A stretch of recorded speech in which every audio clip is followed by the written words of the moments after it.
Salam oğlum, vətənə arxa duran qəhrəman, daş altıda düşmənə qan tuturan qəhrəman.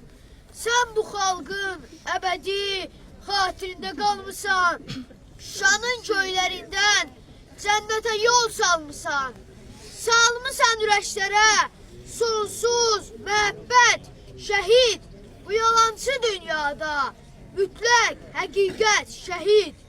Elə bil ki, Babəksən yağı döyüşlərində, Qarabağ savaşında, Şuşa döyüşlərində.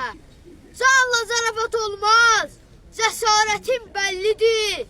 İndi sənin balaların anana təsəllidir. Təsəllidir atana təbəssümlü şəkillər. Səni xatırlayacaq gələcəkdə nəsillər. Sən şəhidsən, şəhidlik əbədilik deməkdir. Vətənə sarılmaq da bir məhəbbət deməkdir. Mən də şəhid olardım, o məndən başlasaydı. Sənə Tanrı deyərdim oğul, Tanrı bağışlasaydı. Sağ ol oğlum, salamat qal. Salam deyərsən igid qəhrəmanlara, qayalara tırmanıb Şuşanı alanlara.